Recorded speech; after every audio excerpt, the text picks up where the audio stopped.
Presidente, senadora Vanessa Graziotin, senhoras senadoras, eu quero, antes de iniciar meu pronunciamento, dizer da satisfação de estarmos recebendo aqui o nosso deputado pelo Estado do Pará, Sidney Rosa, que vem nos visitar aqui em Brasília e acompanha os trabalhos, neste momento, do plenário do Senado Federal. Sidney Rosa foi prefeito, é deputado pelo segundo mandato, foi prefeito por 8 anos de um município que era o exemplo do que não deveria ser feito. E ele, em 8 anos, de 2 mandatos consecutivos, e depois, tendo a sucedê-lo o prefeito Adnan, também do PSDB, por mais 2 mandatos, transformaram o município de Paragominas num exemplo nacional de um município sendo dirigido de forma correta e desenvolvendo não só economicamente, mas também melhorando a qualidade de vida dos seus munícipes. Eu venho, senadora Vanessa, mais uma vez, somos forçados a assistir a presidente da República se utilizar da cadeia nacional de rádio e TV para justificar os atropelos de seu governo. Ao jogar a culpa na crise mundial, Dilma tenta sair do foco deste grave problema por qual o país, infelizmente, foi submetido graças aos atos irresponsáveis dos 12 anos de governo do PT. Ao pedir paciência à população brasileira, a presidente ousa afirmar que este é um problema temporário e que deverá perdurar até o 2º semestre deste ano. Senhoras e senhores senadores, a resposta da população a este sofisma foi imediata. Os brasileiros indignados com a situação econômica do Brasil, que marcha em curva descendente, se manifestaram das janelas de suas residências, acendendo e apagando as luzes, batendo panelas na rua e ecoando gritos de protesto contra os desmandos do governo do PT. Foi um ato legítimo da população e que, infelizmente, acabou sendo caracterizado pelos dirigentes do PT como uma, aspas, orquestração golpista da burguesia, fecho aspas.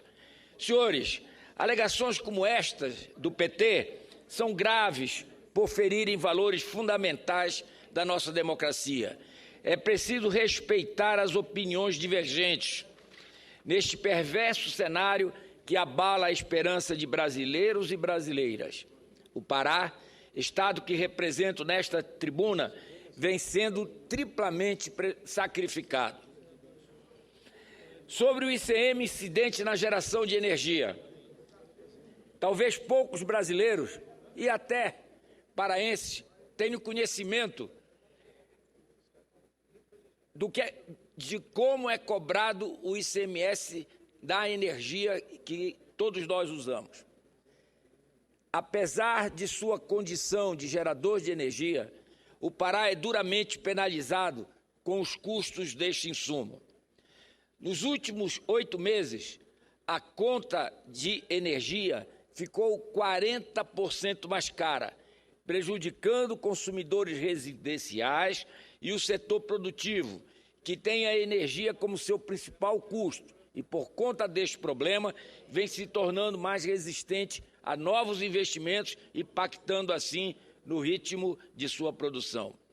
Como pode o Pará, que nos próximos anos contará com empreendimentos como a usina hidrelétrica de Belo Monte, a hidrelétrica de Marabá, o complexo energético do Tapajós, tornando-se assim o maior estado gerador do Brasil, arcar com aumentos tão vultosos, prejudicando o seu povo? Segundo os dados da Eletronorte e Eletrobras, somente os rios inventariados em território paraense oferecem 51 mil megawatts, o suficiente para abastecer todos os domicílios brasileiros por quase um ano e meio de forma ininterrupta. Entendo que o setor elétrico brasileiro é interligado e faz parte do sistema integrado nacional, sim.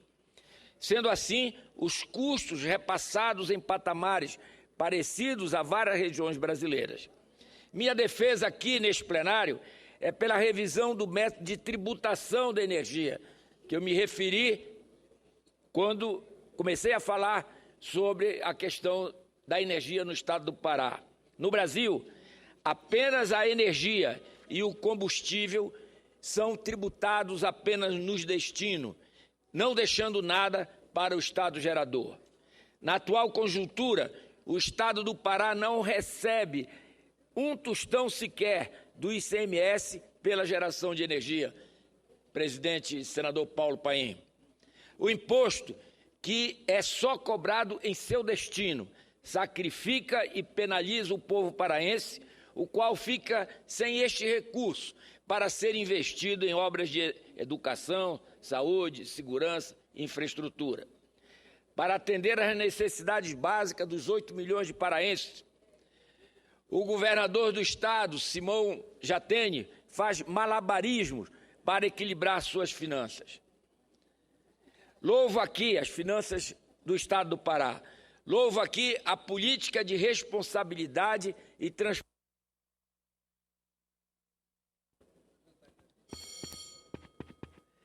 Louvo aqui a política de responsabilidade e transparência da gestão do governo Jatene, que conseguiu sanear as contas e voltar a investir.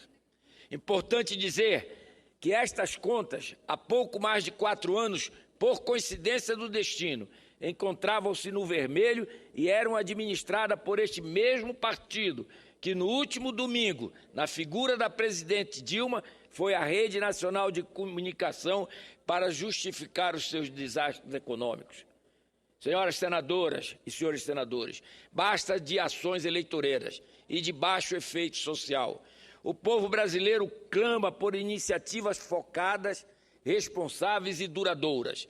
A discussão da revisão da tributação do ICMS, incidente na geração de energia, precisa ser emergencialmente resolvida, votada pelos projetos que já se encontram tramitando no Congresso Nacional. Não bastasse a situação envolvendo o ICMS incidente na geração de energia, o Pará também é penalizado em sua outra vocação econômica, a mineração.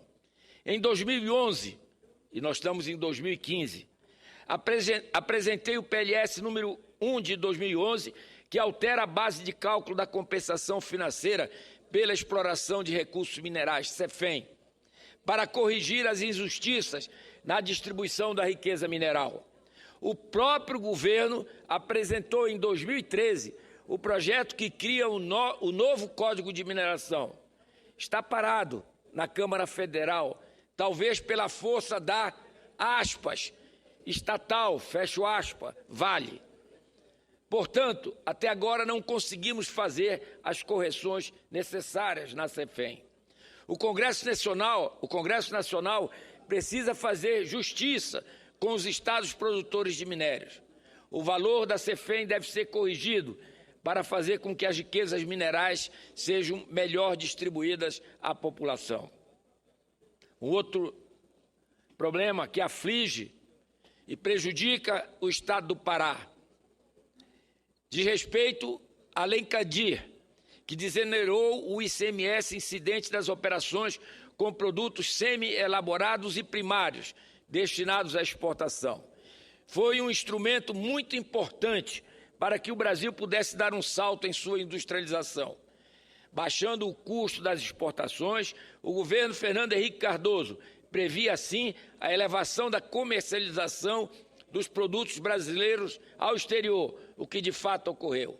O problema está na regulamentação das compensações previstas pela Constituição Federal.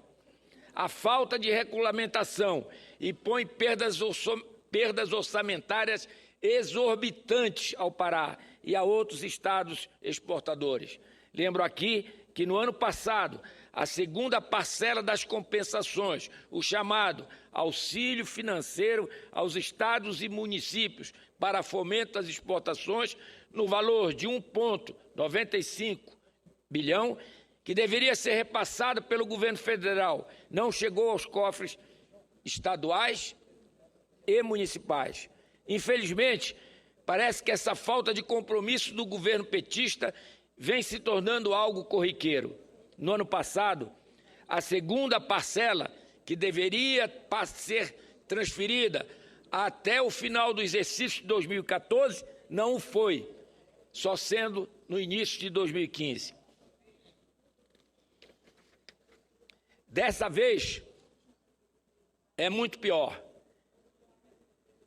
Senhoras e senhores senadores, de acordo com o ministro Levi, a segunda parcela do auxílio financeiro do fomento às exportações, referente a 2014, só deverá ser repassado no terceiro trimestre deste ano. Há mais de 10 anos, este recurso, mesmo que insuficiente para compensar as perdas, era fielmente repassado aos estados, mas o atual descontrole do governo Dilma fere duramente com este compromisso. Ressalto aqui que destes recursos, somente o Pará teria direito a aproximadamente 200 milhões de reais. O governo Dilma sacrifica e penaliza o povo paraense e dos demais estados que estão sem receber a compensação. Um levantamento do Tribunal de Contas do Estado do Pará aponta que o Pará perde cerca de 2 bilhões de reais por ano em razão da desoneração da Lei Candir. Senhores parlamentares, o Pará ainda encontra-se em fase de exportar commodities, caminhando para a verticalização de sua produção. A vocação do meu Estado é eminentemente exportadora de matéria-prima. Nossa energia e nossos minérios não são importantes apenas ao Estado, são altamente significativos ao país. Lembro os senhores que o Pará encerrou 2014 com um saldo positivo de 13.293 bilhões de dólares, contribuindo diretamente para frear o triste desempenho da balança comercial brasileira. E é por conta desta relevância que o Pará tem no cenário nacional e pelo respeito que aquele povo merece, que volto a defender nesta casa a regulamentação das compensações previstas pela Lei Candir. Vamos discutir o problema atual com seriedade, sem a demagogia barata que muitos estão cansados de fazer uso. O povo paraense, o povo brasileiro, precisa de soluções mais perenes e que tragam um grau de estabilidade e confiança para que possamos voltar a crescer. Não precisamos mais de mentiras. Era o que eu tinha a dizer, senhor presidente.